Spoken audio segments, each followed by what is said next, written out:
Esta historia comienza en 1887 con el juicio a 8 anarquistas, socialistas y sindicalistas acusados de asesinato y conspiración. Samuel Felden, Oscar Neff, Michael Schwab recibieron largas penas en prisión. George Engel, August Spice, Albert Parson, Adolf Fischer y Louis Link, este último se suicidó en la celda, fueron destinados a la horca. Los 8 de Chicago, como se conocía en la época, a los acusados por los sucesos de Haymarket. En la década de los 80 del siglo XIX, los obreros norteamericanos pasaban fuera de sus hogares la mayor parte del día. La jornada promedio era de 10 horas, aunque algunos, como los conductores de trenes, trabajaban más de 15 horas, las experiencias variaban según el estado, la rama, la fábrica, el puesto. La protesta comenzó por el derecho al tiempo. Los ritmos agotadores constituían otro de los reclamos. Todos los testimonios apuntaban a una verdadera disputa por el tiempo. En muchas fábricas, los operarios se quejaban de la manipulación de los relojes por parte de los jefes, que cotidianamente añadían 20 o 30 minutos más a sus obligaciones. En 1882, los dueños de las grandes empresas se congregaron para defender una jornada de 11 horas. El año anterior, una huelga en Saint Louis había conseguido una ley que limitaba las tareas a 72 horas por semana. Pero 3 años más tarde, nadie trabajaba menos de 97 horas. No es extraño que el movimiento por las 8 horas generara ilusiones hasta convertirse en algo imparable a lo largo del país, que despertó distintas manifestaciones.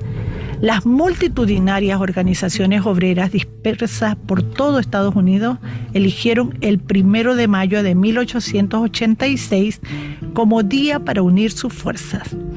Se esperaba que la convocatoria fuera grande. Los diarios hablaban de 100,000 personas, pero el resultado superó todas las expectativas. El 1 de mayo de 1886, casi 340,000 trabajadores confluyeron en la protesta por la reducción de la jornada laboral. Unos 190,000 se declararon en huelga, mientras otros 150,000 participaron de las acciones. Se estima que 45,000 personas se movilizaron en Nueva York, 32,000 en Cincinnati, 4,700 en Boston, pero en ningún lugar se alcanzó la magnitud de Chicago. 90,000 habitantes salieron a las calles y hubo un cese de actividades en la industria y el transporte. La tensión social se mantuvo por varios días. En ese marco, el 3 de mayo, la policía atacó a quemarropa una protesta frente a la fábrica de maquinaria McCormick Harvester, que se encontraba en conflicto desde febrero y funcionaba gracias a un rompehuelgas. Un obrero falleció y otros 3 heridos lo hicieron al cabo de un mes. Al día siguiente se convocó un meeting en la Plaza Haymarket. Como se avecinaba una tormenta primaveral y había otras convocatorias anunciadas, no se juntaron más de 3,000 personas. Cuando los manifestantes se retiraban pacíficamente, 180 policías se metieron en la muchedumbre y explotó una bomba. Luego se escucharon disparos, hubo casi 70 heridos y murieron 7 policías. La prensa alertaba del peligro rojo. Sin las órdenes correspondientes, los oficiales se llevaron detenidos, allanaron locales y hogares. No solo en Chicago, ciudades como Milwaukee también fueron militarizadas. El 21 de junio de 1886 se inició una causa contra 31 activistas, aunque finalmente fueron 8 los acusados de instigar los hechos de violencia. Entre ellos habían empleados textiles, pastores, tipógrafos y redactores de periódicos obreros, de entre 22 a 50 años. Mi hija trabaja 15 horas para ganar 15 centavos, declaraba uno. Otro contaba que había llegado a trabajar entre 13 a 17 horas por día. Si creen que pueden aplastar estas ideas que ganan cada día más terreno, yo los desafío a mostrar dónde hemos mentido. Si la pena de muerte es el precio por decir la verdad, entonces estoy dispuesto a pagarlo desafiante y orgullosamente. Llamen al verdugo, pronunció Spice en su alegato final. Durante los años siguientes, casi el 70% de los trabajadores del país logró algún acuerdo sobre horas o salario, y los ecos de esta reivindicación se repitieron en todos lados.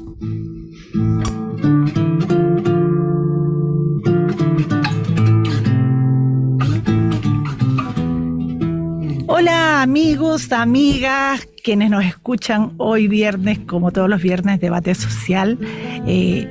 Hoy soy yo, Miriam Campuzano, dirigente de Walmart y militante por una seguridad social para Chile y No Más FP. Hoy tendré la compañía de nuestra directora, Ana Muga, bienvenida. ¿Qué tal? ¿Cómo estás, Miriam? Se te paran los pelos con la historia, a pesar de que ya la conocemos, sabemos y la hemos escuchado muchas veces. Es muy impactante esta protesta, la protesta que originó la conmemoración del 1 de mayo, porque fue una lucha por el tiempo. El derecho al tiempo que exigían los trabajadores. Y eso está tan patente ahora que con el tema de las 40 horas que estamos recién nosotros en Chile. Esto fue en el 1800, nosotros recién estamos bajando los horarios. Y la lucha por las 8 horas de jornada es, ahí vemos el peso que tuvo. Y hubo muertes, muchos perdieron la vida, ellos fueron muertos también por la justicia, por esta demanda. O sea, todas las demandas del mundo del trabajo han sido peleadas, digamos, han sido con mucha organización y mucha lucha. Y eso es importante tenerlo presente y recordarlo cada vez con más fuerza, porque de repente se olvida y la mayoría piensa que esto se hace a través de acuerdos transversales y a través de lobby. ¿Ya? Cuando las luchas, todas las conquistas han sido a sangre y fuego nomás. Bueno, como nos dicen, a los trabajadores nada nos es regalado. Y estamos aquí en este espacio, en la radio que piensa, la radio Universidad de Chile, en la 102.5, rodeado de trabajadores. Este espacio lo hacemos trabajadores comunes, trabajadores sencillos. Saludamos a nuestro radiocontrolador Patricio Núñez, que también es tremendo trabajador de esta radio, en nuestro apoyo técnico a Javier Márquez, que nos acompaña cada viernes. Y es interesante el tema de la lucha de los trabajadores independientes de las fronteras o de los pasaportes de los países, el tiempo para vivir, el legítimo tiempo para reponerse, descansar. Claro. No a esa vida de vivir para trabajar, sino más bien trabajar para vivir. Aunque eso cada vez está más lejano, digamos, eso ya es casi una utopía, digamos. Sí, pero no deja de ser el sueño de las grandes masas, no deja de ser como esa meta, claro, que algún día puede ser alcanzable, porque queremos ver crecer a nuestros hijos, queremos estar con ellos cuando enferman, queremos apoyarlos cuando tienen pruebas, queremos no perdernos la vida de nuestros hijos, ni dejarlos a cargo de algún tutor o otras manos, sino nosotras, las mujeres, y también cada vez más hombres asumen ese rol.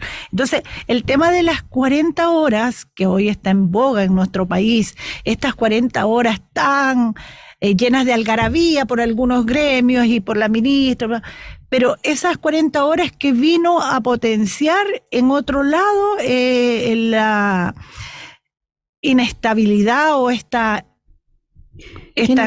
Claro, que no se logró lo que se estaba buscando en realidad, porque, o sea, la flexibilización es lo que da, si bien claro, es un adelanto y se reconoce el adelanto, estamos felices por a quienes sí les favorecen las 40 horas. Claro. Hay sectores a los cuales no influye, a los cuales la tercerización, a los cuales la manipulación de sus horarios, como nunca los empleadores habían tenido, ahora van a tener esa facilidad de meterse en los horarios. Entonces tenemos varias aprensiones.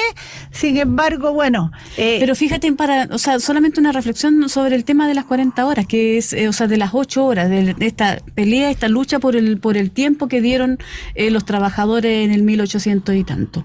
¿Ya? O sea, ellos estaban pidiendo 8 horas de una jornada, no más allá, ¿ya? Porque la jornada se tiene que exigir es la jornada diaria, no pueden ser paquetes de tantas horas a la semana, tantas horas al mes, tantas horas, porque si tú trabajas 16 horas continuas y tienes 2 días, o no sé, 3 días de un viaje, 3 días de corrido, o sea, te mueres de cansancio.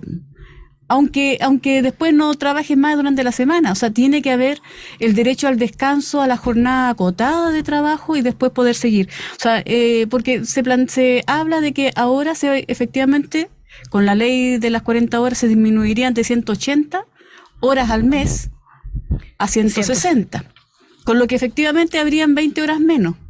Pero, ¿qué pasa si estas te las concentran?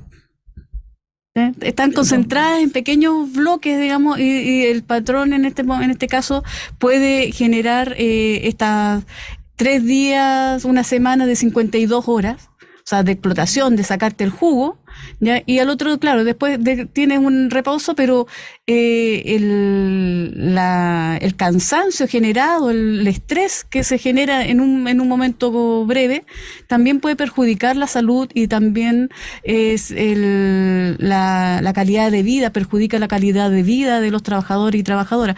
Por eso hay que retomar esta cosa, no es cosa de que te meten en una bolsa, digamos, ya vamos a trabajar tantas horas semanales, tantas horas cada 2 semanas. O sea, creo que ahí también pasó el gol, digamos, que tuvimos. Bueno, pero también ver esto que generó crítica, generó un cuestionamiento de parte de sectores del sindicalismo más consciente, más crítico, digamos, que no se traga las ruedas de carreta tan fácilmente. Y esta lucha, digamos, recordando, afirmándonos en la experiencia de lucha de los trabajadores de Chicago, por las 8 horas de trabajo, se volvió a reunir porque tenemos que levantar este movimiento sindical que está tan alicaído, igual fue el sindicalismo de empresa, lo lograron hacer, pues lo redujeron a las empresas y tenemos que tratar de salir de esas empresas y de relacionarnos, vincularnos con los demás sindicatos, y ahí surgió esta carta que ha significado, tú la firmaste, esta declaración. Nuestro sindicato tuvo una asamblea y debatió de los temas, y nosotros pertenecemos precisamente a un sector que es vulnerado. Vaya mi reconocimiento a los trabajadores de las grandes superficies, de los malls, claro, de las grandes tiendas, porque trabajan 24/7 cuando todos estamos durmiendo, y un lote de estos trabajadores reponiendo los supermercados, encerrados en la noche, limpiando, haciendo que el negocio avance, y como estamos en un Chile tan capitalista, el negocio es primero. Entonces, un reconocimiento en este primero, pero sobre todo un gran reconocimiento a este gran lote de personas. Ya perdí las cuentas, sobre todo en la empresa para la cual presto servicio, que es Walmart Chile, que este 1 de mayo muchos están cesantes. Están perdiendo, sí, tú me contabas que están despidiendo. Están imponiendo a bala, a fuerza, a prepotencia, un operador de tienda que también afecta a los compañeros de Falabella y otras marcas, pero que en Walmart se ha notado mucho, porque antes de que salga una resolución final del tribunales de trabajo o algo, ellos están acelerando el despido de los antiguos y poniendo. Entonces, este 1 de mayo para muchos trabajadores va a ser un 1 de mayo frío, negro, triste, porque aparte del salario que devengamos al mes de trabajo, creamos lazos. Somos gente que tenemos 15, 20 años en un local, es nuestra segunda familia, hemos visto nacer a nuestros hijos, crecer a nuestros hijos. Entonces se crean lazos que afectan cuando vienen esta ola de despido y se pone solo unilateralmente la visión de la empresa y no se escucha. Volviendo al tema de las 40 horas, también me hubiese gustado que las 40 horas vinieran de la mano de un salario justo y digno, suficiente para vivir. Porque ¿qué es lo que pasa? Que la gente con hogares o con niños pequeños se ve obligada de repente a autoexplotarse. Entonces se resignan a trabajar 4 días, 10 horas, y se consiguen otro pololito o empleo formal o informal para aumentar los ingresos, y esa parte tampoco se la tomó en cuenta. Yo lo veo todos los días en el sector que yo trabajo, y es realmente como uno se queda impávido. pero también la necesidad tiene todas sus, Claro, sus o sea, caras. tenemos un país que paga muy poco los salarios son muy bajos, son muy bajos. En la semana pasada tuvimos acá a Recaredo Galvez de la Fundación Sol y recordaba que, bueno, la mediana, digamos, el 50% de los trabajadores asalariados y asalariadas del país reciben un ingreso inferior a 460.000 pesos. De ahí hacia abajo, la mitad de la población. Y si hablamos Pero de mujeres es mucho menor. pero también está, claro, o sea, las mujeres igual siempre estamos en desmedro. Pero además está que menos del 82% recibe menos de 1.000.000 de pesos.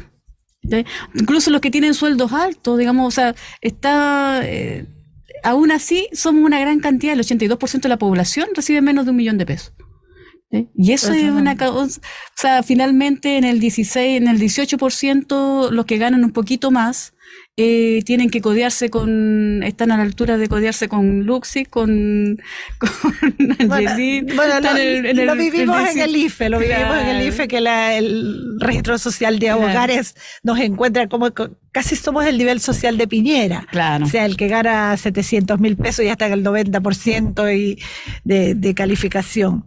Bueno, claro. Avanzando con nuestro programa, no podemos, si me voy a tomar un espacio, hablaba de que soy una militante de la seguridad social y sueño con un Chile sin AFP.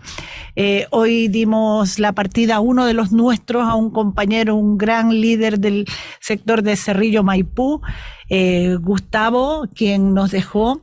Sí, fue una semana triste para nosotros por la partida de Gustavo Garay y acompañamos también a Patricia Lillo, nuestra compañera, en su pérdida porque ha sido muy, muy triste. Así que sabemos que va a estar ahí. Sí. Nos quedamos con toda su fuerza y con toda su lucha. Sí, que descanse en paz, que vuele alto, Gustavo Garay Vallejo, un abrazo fraterno a toda su familia, estamos con ellos. De Erika Magallanes, la coordinadora, se ha levantado en manifestaciones porque para nosotros también, para la familia que lucha por seguridad social, sin duda es un gran ejemplo a seguir y su legado nos acompañará por siempre. Sí. Sabes que nos avisan que, bueno, ya está nuestro invitado, tenemos un invitado de lujo que nos va a clarificar muchos temas con relación al litio, que es el tema que ha cubierto todos los titulares de la semana. Así que vamos al corte entonces, musical. Y le vamos a darle. Volvemos a Debate Social en la 102.5 del dial FM en Radio Universidad de Chile, y recuerden seguirnos en la señal online y por streaming a través del YouTube Canal Punto Social y el fanpage @canal.social. Estamos en contacto con José Gabriel Palma. Él es doctor en Economía de la Universidad de Oxford, doctor en Ciencias Políticas de la Universidad de Sussex y profesor titular emérito de la Facultad de Economía de la Universidad de Cambridge, profesor titular de la Universidad de Santiago de Chile, además de miembro del directorio de la Fundación Chilena Red de Estudio para la Profundización de la Democracia. ¿Cómo está? Bienvenido, José Gabriel. ¿Nos escucha bien? Sí, aquí estamos muy bien, muchas gracias. Es esto de la tecnología que nos acerca, así que los saludamos muy calurosamente desde acá. Gabriel, mire, hace 8 días el presidente Gabriel Boric anunció por cadena nacional la Estrategia Nacional del Litio a través de una empresa estatal, proyecto calificado por el mismo presidente como una, entre comillas, una oportunidad de crecimiento económico que difícilmente se vuelve a repetir en el corto plazo. Esta propuesta causó mucho revuelo en el mundo privado porque se sintieron un poco pasados a llevar, hubo algunos berrinches, algunos dijeron que se sentían menospreciados, que se estaba menospreciando al empresariado chileno, al mundo privado. Pero cuéntenos cuál es su opinión, digamos, de la forma. ¿Qué piensa usted de la creación de una empresa nacional que asuma el control de la explotación del mineral? Mire, respecto a lo primero que usted dijo, yo realmente no entiendo los problemas que puede tener el empresariado con esto. O sea, estamos en una economía de mercado, los dueños del litio somos todos los chilenos, a través del Estado lo administramos, y el Estado tiene todo el derecho a decidir qué se va a hacer con algo que es propio. O sea, aquí parece que la propiedad privada solo existe para los privados, o sea, pero la propiedad social, que también es igual de privada, parece que bueno, como se regala las cuotas de pesca, como se regala las cuotas de agua, como el royalty minero es una burla de lo pequeño que es, como todo el resto de los recursos naturales que incluso la Constitución actual pertenecen a todos los chilenos, se regalan. Bueno, ¿por qué no también el litio? O sea, lo que hace este gobierno con uno está de acuerdo o no con la política específica, pero lo que hace este gobierno decide hacer una política con lo que le pertenece, que son las pertenencias del litio. Hay concesiones para parte del Salar de Atacama, una se acaba el 30, Soquimich, la otra dura más para Albemarque, que dura hasta como el 43, hay un tercer paño que no está siendo explotado, hay salares más chicos. Bueno, el Estado decide qué va a hacer con lo que le pertenece. No veo dónde está el problema. O sea, claro, uno puede estar o no de acuerdo con la propuesta específica, pero decir que el dueño de los recursos naturales no tiene derecho a decidir qué se va a hacer con él, o sea que es ya, pero es solo esta cosa chilena de nuestra ideología, que en eso es delirante. O sea, parece que la propiedad privada solo es para algunos, no claro, para los otros. ¿Qué le parece en sí la propuesta de una empresa nacional? ¿En qué cambia el escenario una empresa nacional que se ocupe en forma designada para este fin? ¿Cambia en algo? Mire, el que haya o no empresa no es lo fundamental. De hecho, una de las cosas que yo critico mucho a este gobierno de esta propuesta es que mandó la creación de la Empresa Nacional del Litio al Parlamento, donde además necesita mayorías especiales, 4/7, cuando no era para nada necesario. De acuerdo a la legislación chilena, tanto Codelco como Enami, que son empresas públicas, pueden ellas crear la Empresa Nacional del Litio como una especie de sucursal de ellas con un puro trámite administrativo. O sea, no hay ninguna necesidad de mandar esta ley al Parlamento, menos un Parlamento que obviamente la va a hacer dormir el sueño eterno ahí sin aprobarla, y además necesita incluso mayorías especiales. Eso es algo que no he encontrado a nadie en el gobierno que me explique por qué hicieron eso.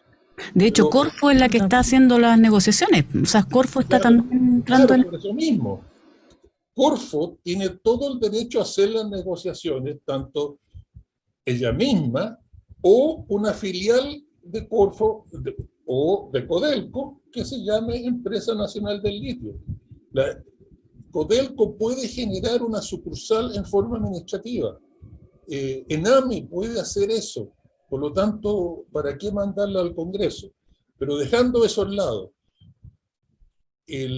lo que le pidió el presidente es que, mientras tanto, Codelco empiece las negociaciones con Soquimich sobre qué es lo que va a pasar en aquella parte del Salar de Atacama que en este momento explota Soquimich. Y Corfo ahora es de facto la Empresa Nacional del Litio, además de sus otras funciones, iba a hacer esa negociación. El punto central es que para que la cosa realmente empiece de verdad, hay un tema que se habla poco, pero es la piedra modular de esto. Es que Corfo le transfiera a Codelco los derechos de explotación del litio. Porque en este momento están en Corfo, que ellos no lo administran, simplemente son los que negocian las concesiones. Pero Codelco puede, primero, explotarlo ellos mismos, o segundo, entrar en sociedades mixtas con quien sea para hacer dicha explotación.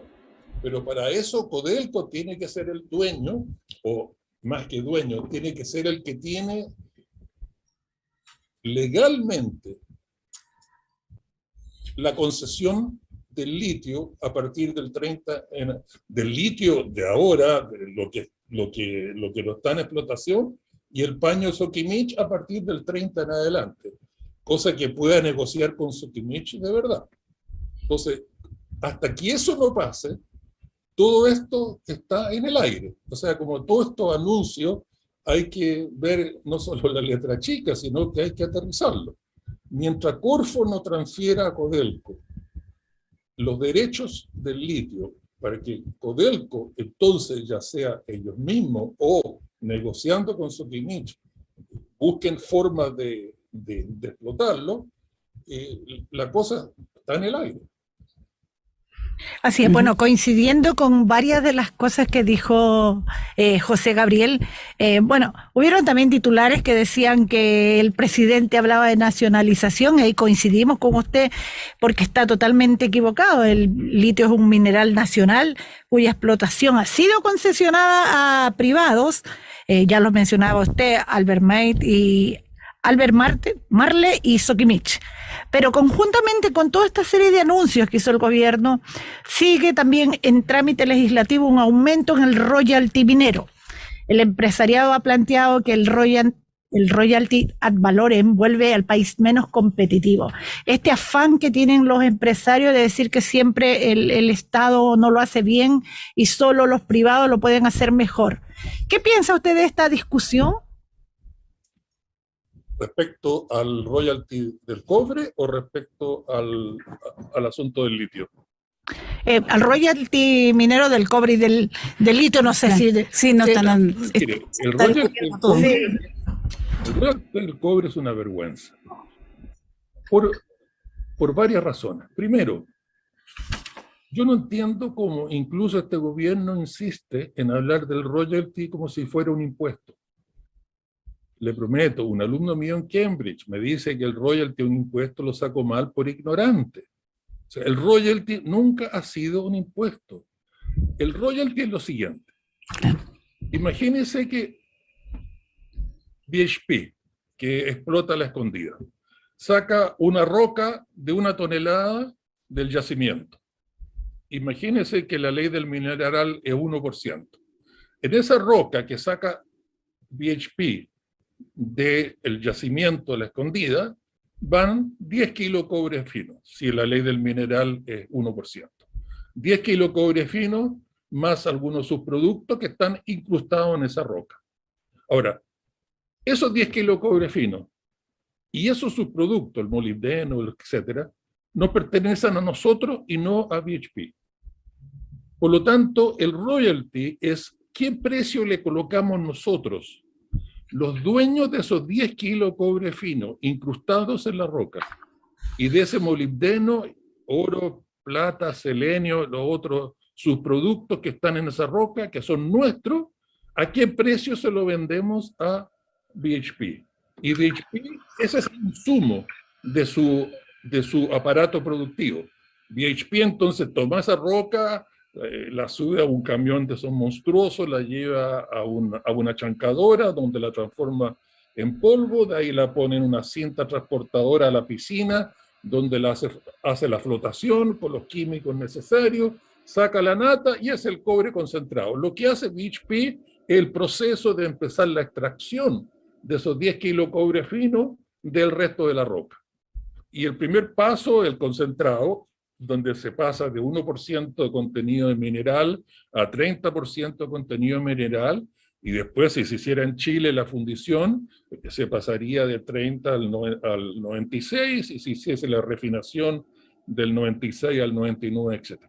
El royalty es el precio que le colocamos nosotros, los dueños de esos 10 kilos cobre fino y de sus productos que están en esa tonelada de roca, a la minera que va a hacer el procesamiento, que es empezar a separar esos 10 kilos cobre fino del resto de la escoria de la roca. Por lo tanto, claramente eso es, primero, un porcentaje del precio de la renta, y segundo, eso se puede calcular cuál es el precio de mercado. Ahora, en lugar de eso, este gobierno insiste, como el resto de los gobiernos, primero que el royalty es un impuesto. De hecho, en la ley del royalty dice, se propone la creación de un royalty, de un impuesto llamado royalty. Bueno, eso no es así, nunca ha sido, son dos cosas distintas. El impuesto es a las utilidades, el impuesto al valor agregado, al IVA, o sea, el impuesto es otra cosa. El royalty es el valor que tiene el mineral en bruto, tanto en el caso del cobre como en el caso del litio, en el caso del agua, la lluvia. El agua que cae del cielo de lluvia y se acumula en alguna laguna, o la nieve que se acumula en la montaña, esa nos pertenece a nosotros. El royalty que queríamos cobrar por el agua es a qué precio se la vendemos a la empresa que lo distribuye. Igual en el caso de la pesca. Los peces del mar nos pertenecen a nosotros. Entonces las cuotas pesqueras, cuando una pesquera tiene cuotas de extraer tanto lo que sea, bueno, el royalty que le deberíamos cobrar y que no le cobramos es a qué precio le vendemos el derecho a acceso a esa cuota. Por tanto, eso tiene un valor de mercado, y lo que se está aprobando hoy día en el Parlamento, además de llamarse impuestos, además de sumarse a otras cosas, no llega ni al 0,5% del PIB. Decir que el cobre que está en la roca que extraen las mineras vale 0,5% del PIB, yo creo que es algo que económicamente no cuadra. Pero eso es lo que se está negociando. No cuadra. Obviamente se está prácticamente regalando el mineral en bruto. Claro. No, bueno, sobre regalar, parece que en años anteriores sí, efectivamente ya se regalaba aún más, o sea, porque ahora lo que plantea es que es muy poco, pero estaba leyendo para informarme sobre los ingresos fiscales que tienen estos contratos del litio, por ejemplo, y Albert Male hasta el 2017 no figura con ingresos, con que haya entregado algún tipo de aporte al Estado. O sea, Sokimich un poco menos, pero Albert no aparece en una información que tiene de la biblioteca del Congreso, que hasta el 2017 no por concepto de comisiones no aparece ninguna cifra. Y ahora están hablando de subir un poco y de que hay que tratar de que el país sea más competitivo. Esa es la frase que les encanta plantear, digamos. ¿Cómo se concilia la competitividad y esta idea, digamos, que incluso se deslizó a través del discurso del presidente de por fin de hacer un desarrollo país, de que Chile, que tiene tantos recursos naturales, no los siga regalando y no se los sigan llevando a potencia extranjera que lo explotan acá? Se lleva la riqueza, pasó con el osalite, pasa con el cobre todavía, y ahora con el litio. ¿Qué hacer en estos casos, digamos, cuando si queremos tomar en serio esta industria para el bien de los chilenos? Digamos? Mire,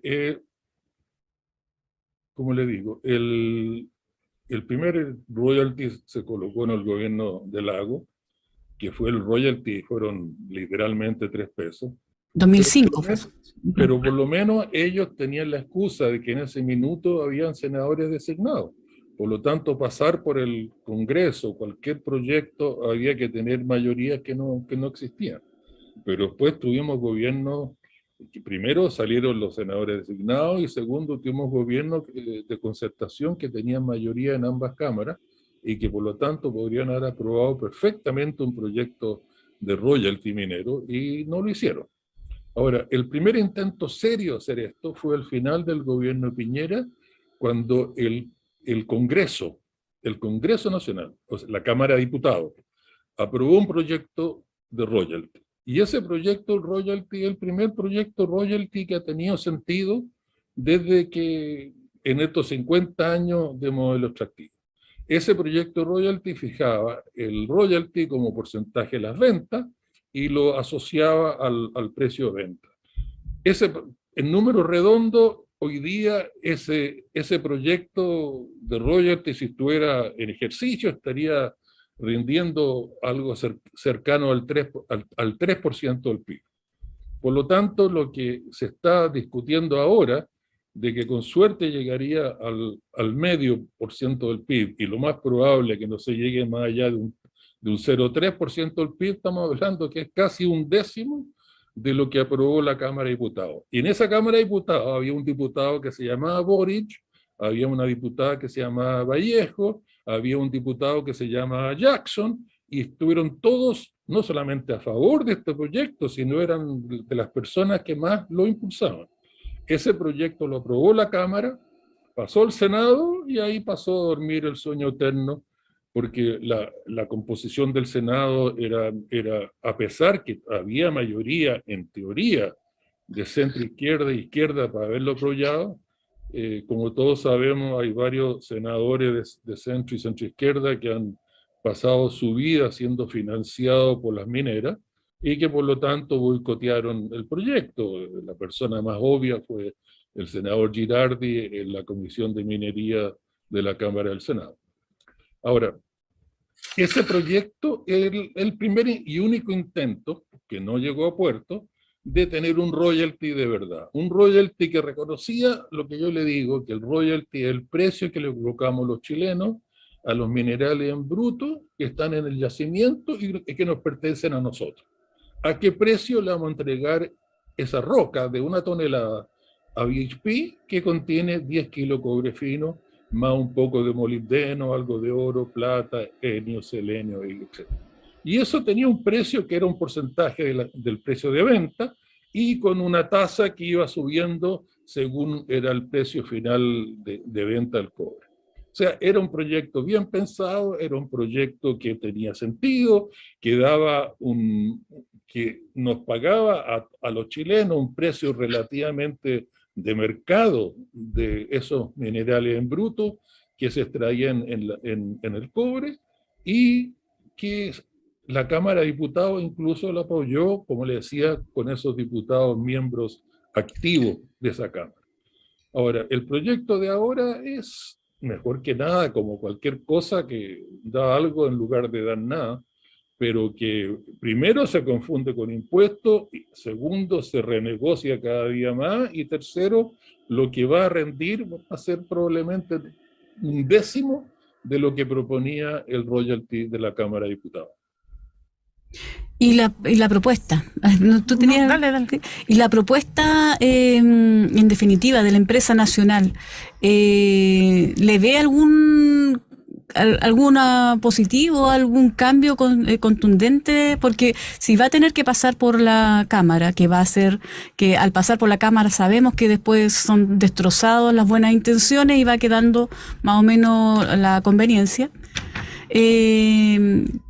¿Cuál sería el sentido entonces de haber anunciado con tanta, fue por cadena nacional, quedó como una sensación de que aquí sí vamos por el despegue hacia el desarrollo a través del litio, pero ¿cuánto de eso es efectivo? Mira, aquí hay que distinguir dos cosas. Uno, lo que yo decía antes. ¿Qué necesidad había de enviar la empresa nacional del litio como proyecto de ley a un Congreso donde no hay mayoría, y un proyecto de ley que no solamente necesita simple mayoría, sino 4/7 de mayoría? O sea, es mandarlo a dormir. Sin embargo, hay otro aspecto del asunto, es que si Corfo le cede a Codelco los derechos del litio, Codelco puede de facto ser la empresa nacional del litio. O sea, el hecho que este proyecto esté durmiendo en la Cámara o en el Senado no significa que no se pueda seguir avanzando hoy día mismo en lo que se propuso como la nueva política del litio. Lo que se propuso es que Codelco de facto pasa a ser la empresa nacional del litio y de facto comienza a negociar con Sokimich qué va a pasar con el paño que hoy día tiene la concesión Sokimich, más otro paño que no está en explotación, pero que el gobierno chileno dijo que no lo iba a explotar durante el periodo de la actual concesión de Sokimich. O sea, el año 30 se liberan 2 paños de litio en el Salar de Atacama. El que está en explotación por Soquimich y otro paralelo que no está en explotación, pero que tampoco se puede concesionar hasta después del 30. Porque ahí se termina la concesión a Soquimich para incluso mostrarle, contarle a nuestros auditores. Digamos, ¿no? El 30, claro, la actual concesión de Soquimich se acaba el año 30, mientras que la actual concesión de la otra parte del Salar de Atacama, que está en Albemarle, esa continúa hasta el 43. Ahora, la gente que dice que la propuesta de este gobierno es nacionalizar esas empresas, realmente no solo puede venir eso de mala fe, porque si Soquimich y Albemarle deciden no negociar con Codelco y no negociar con el gobierno va a dejar, ya, esa es la política, la cosa totalmente tal como está ahora, y el año 30, el paño de Soquimich, bueno, ante el 30 por supuesto, se licitaría ese paño, ojalá una licitación internacional en el cual Soquimich, como una de las tantas empresas en el mundo del litio, puede hacer su propuesta, pero hay muchas otras que también lo harían para continuar. Por lo tanto, hoy día la propuesta del gobierno no obliga a ninguna privada a hacer nada. Lo que pasa es que a Soquimich le conviene, y en la que más sale ganando, si hace lo que el gobierno le propone. Empresa mixta con Codelco, para seguir en la explotación para continuar la explotación del paño que tiene ahora Soquimich, con una empresa mixta a partir de hoy día, y que continúa después del año 30. Porque Soquimich aportaría sus instalaciones, más la concesión hasta el 30, mientras que Codelco aportaría la concesión después del 30, que si es que Corfo se la pasa, Codelco pasaría a ser dueño de esa concesión. El objetivo entonces sería extender la concesión a Soquimich. Podría salir o sea, una hábil estrategia para alargar la concesión de Soquimich. O sea, lo más probable que si algo pasa en este minuto, en este gobierno, va a ser que le van a extender la concesión a Soquimich, con la condición de que sea empresa mixta, donde el Estado tenga al menos el 51% de la propiedad de esa nueva empresa mixta, y el Estado entonces aporta la concesión post-30, mientras que Soquimich aporta la concesión pre-30 más las instalaciones. Ahora, si uno mira las platas, cuánto vale lo que aporta Codelco y cuánto vale lo que aporta Soquimich, y le pone números, lo que aporta el gobierno es como el 70% a esa nueva empresa, y lo que aporta Soquimich no es más del 20-30%, porque le queda un periodo bastante corto de licitación. Y Soquimich hoy día valdrá 20.000 millones de dólares en el mercado, pero el año 30 va a valer cero, porque si es que no tiene concesión del litio, no va a poder seguir trabajando en el área. Por lo tanto, la nueva empresa, si es que lo que resulta es una empresa donde el Estado tiene 51% y Soquimich tiene 49%, y se extiende la licitación más allá del 30 por otros, por ejemplo, 10 o 20 años, esa nueva empresa, el Estado chileno estaría aportando como el 70% del valor de mercado de lo activo de esa empresa, y Soquimich estaría apenas aportando 20-30%, y por lo tanto, si es que la nueva empresa 51-49, Soquimich saldría ganando en forma increíble. O sea, le estaríamos haciendo un regalo fantástico a Soquimich. Entonces, en lugar de decir que este gobierno está forzando a Soquimich a hacer algo que no quiere, este gobierno le está tirando un anzuelo a Soquimich, en lo cual le ofrece un aporte de capital muy fuerte, muy grande, que Soquimich saldría ganando. Por lo tanto, lo más probable es que si es que Corfo le transfiere los derechos, acuérdense, todo pasa por algo que no tiene fecha y que no se comprometió. Todo pasa porque Corfo le ceda a Codelco la concesión de los minerales del litio. Hoy día Codelco tiene dueño de algunos minerales chicos, pero el Salar de Atacama, Corfo es el que tiene es dueño de ese litio. Claro. Por lo tanto, si Corfo no le pasa a Codelco la concesión, Codelco va a tener bien poco que negociar con Sokimich. Está súper interesante Si se le pasa, Sí. ahí entonces Codelco puede negociar en forma seria. Estamos para los auditores con José Gabriel Palma. Él es doctor en Economía de la Universidad de Oxford y nos está explicando claramente todo este tema del litio. Nos quedan 2 minutos. Nos quedan 2 o 3 minutos. 2 minutos. Una pregunta al Weser: ¿cómo conciliamos la explotación minera con la protección medioambiental en que es una área que no tocamos? Sí, pero también agregar algo, porque ese es fundamental, digamos, porque estamos en un momento, digamos, con cambio climático, con todo el asunto. Pero además, el tema del desarrollo del país a mí me sigue preocupando, digamos, porque si estos son anuncios que son voladeros de luces, nuevamente esta riqueza que se va a seguir explotando para beneficio de los privados no va a llegar al país, a enriquecer más al país.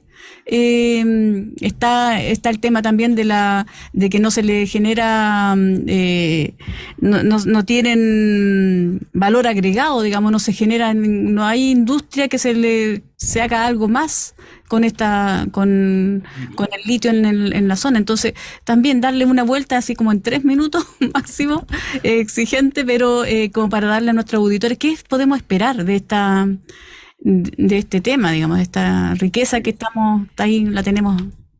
Hay 3 temas que no hemos tocado, 2 de los cuales ustedes los mencionaron. El tercero también es la relación con los pueblos que viven en los salarios o cerca de los salarios y que van a ser afectados por esto. Ahora, por lo tanto, eso es parte de la negociación que hay que hacer. Pero volviendo a las 2 preguntas de ustedes. Primero, la parte del medio ambiente es fundamental. La parte del medio ambiente en el caso del litio es bastante concreta. Es cómo buscar nuevas tecnologías para la extracción del litio que no utilicen agua de la forma que lo utiliza y que sea más amigable con el medio ambiente. Tecnologías que existen pero están en desarrollo y por lo tanto la única razón que Codelco buscase a un socio para explotar conjuntamente el Salar de Atacama es que el socio aporte la nueva tecnología. Sokimich hasta ahora no ha aportado ni la nueva tecnología. Sokimich, en el fondo lo que se propone hoy día, si se hace lo más probable que se propone hoy día, el que va a salir ganando por lejos obviamente es Sokimich. Ahora, y el último punto, el que usted menciona sobre el desarrollo del país. O sea, ya basta de seguir con lo extractivo.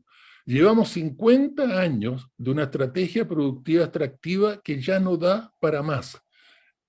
El crecimiento de la productividad de la agricultura y la minería era 5%, y de hecho más de 5.4% por 40 años, de Frei Montalva y la reforma agraria y la chilenización del cobre hasta principios de los 2000. Del 2000 para adelante el crecimiento de la productividad de la minería y la agricultura cayó de ese 5.4 a 1.1. ¿Por qué? Porque la estrategia productiva extractiva se agotó. Todas las estrategias productivas tienen fecha de vencimiento, es como un producto supermercado. Todas tienen fecha de vencimiento. Y lo que ha pasado en Chile es que hemos seguido insistiendo con el más de lo mismo extractivo, cuando ya el más de lo mismo extractivo ya no da para más porque ese modelo ya está agotado. Por lo tanto, algo fundamental en la negociación del litio es el procesamiento del litio, es agregarle el valor agregado. Si no, vamos a seguir con lo mero extractivo. Mira el cobre. Llevamos 50 años del cobre y no hay una minera de las grandes, ni nacional como Antofagasta Mineral, ni extranjera como la BHP o la Anglo American, que haya invertido $1 en hacer una fundición.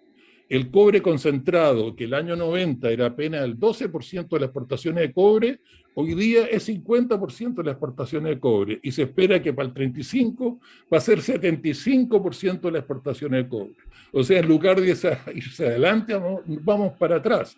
Por lo tanto, hay que empezar a procesar materia prima para darle oxígeno a una nueva estrategia productiva donde el motor de desarrollo está en el procesamiento de las materias primas, en el procesamiento del cobre, concentrado, fundido, refinado, alambrón, etcétera, en el procesamiento del litio, que es todas las etapas para llegar a una batería, en la agroindustria, en el caso de la agricultura, etcétera.